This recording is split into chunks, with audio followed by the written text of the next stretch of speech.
So I came to the United States looking for an education from Ghana.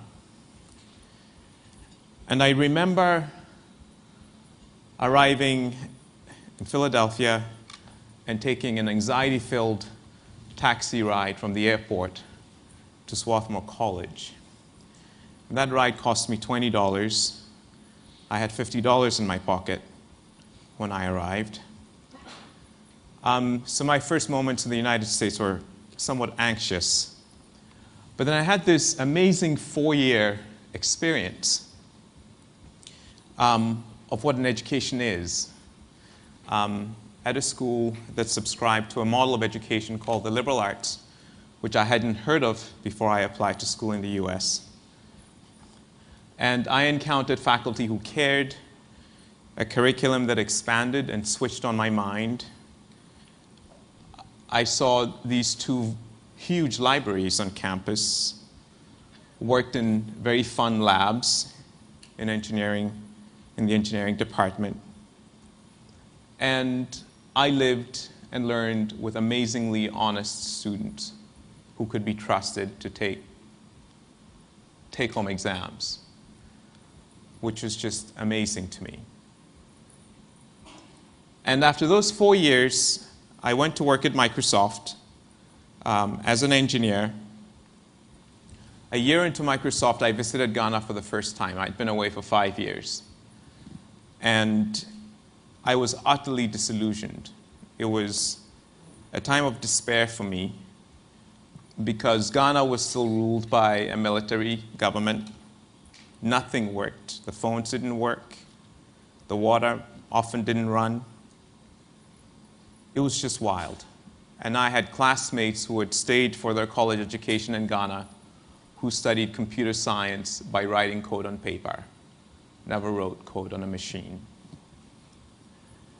And I was so disillusioned, I called a friend who was doing the Peace Corps in Gabon and told him, "What are you doing there? You're wasting your time." And I came back to the US and said, "I will never go back to live and work in Africa." So that was then.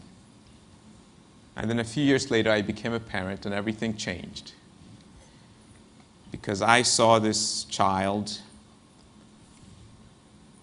and I realized that Africa matters a lot for that child, for that child's children, for a generation, a new generation. And I realized how arrogant I had been, how irresponsible. I do not have the power to disown a continent. I just don't. So, as we learned yesterday, I had to do something. And I eventually quit Microsoft to go back to Ghana to help with education. I stumbled on these words. Whatever you can do or dream you can, begin it. Boldness has genius and power and magic in it. Begin it now. So I typed it up and I put it on my mirror and I saw it every day at a time when I questioned the wisdom of leaving a good career to go do this wild thing. But before that, I did an exercise in Ghana. I went back and I spoke with my friends and family. We took any problem and asked why and get a set of answers and take each of those answers and ask why and try to drill down to what's causing all this. And we came to the conclusion that we were really talking about, what we were really looking at was a crisis in leadership, a crisis among all the people in positions of influence.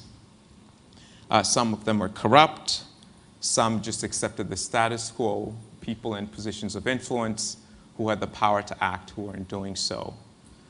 And I looked at the educational system, and I was struck by this approach of just learning by rote from primary school through graduate school, of learning in a very narrow way. Universities with overcrowded classrooms and labs that didn't function.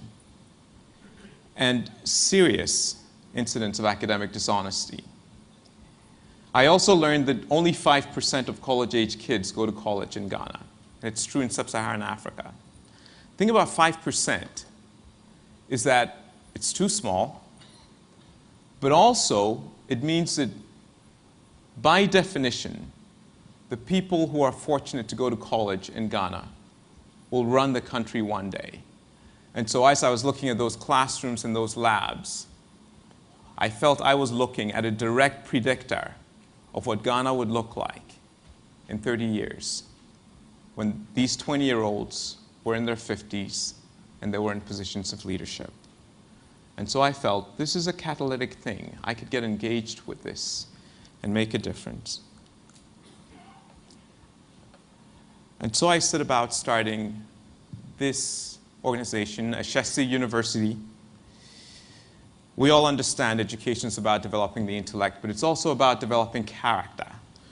So intellectually, broad perspectives, the liberal arts, critical thinking, creativity, problem solving. But character, the values of integrity and compassion and empathy, courage and grit, things that it'll take to transform a continent, are central to what we do. And so we have this broad curriculum with the humanities and the social sciences and the sciences and math. And we push everyone to be ethical. The project has involved people from all over the world. People from Africa, from the Americas, from Europe and Asia, funding from North America and from Ghana. And I love that Ghanaians walk onto this campus and they see a donor wall that has all these names, American names and Ghanaian names, and the pride that they feel with that. We empowered our students. We celebrate their potential, and we urge them to have this sense of purpose, this sense of mission, to be more excellent citizens, to inspire them to greatness. And what a journey it has been for me. I get to live with these amazing stories. In 2008,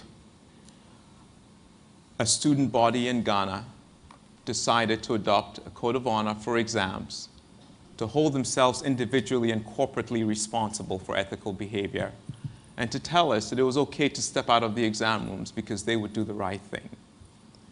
It's captured the imagination of a nation. People don't believe it. People are inspired by it. All our prospective students, this is what they care the most about. And these are the people that we can give the keys to a country one day. I get to hear stories, a team of students that starts a software company, a woman who runs an orphanage, a man who turns down a huge bribe offer because it's the wrong thing to do, a woman who's climbing the corporate ladder, a man 2 years out of college leading a peacekeeping squad in Liberia. These are amazing stories for me to live with after having quit what I thought was a good career. Because this is a far more rewarding career. I have students who understand now that the best leaders are those who serve their community, their society, and get ours right. Fortune favors those who pursue their dreams, those who persist in a just cause. I have learned the peace, the well-being that comes from following a dream. And I believe that fortune will smile in Africa eventually. And the Renaissance that we dream of, that we seek, will come to pass. I believe that it will depend on inspired and committed leaders. And the manner in which we educate those leaders will make all the difference in the world. Thank you.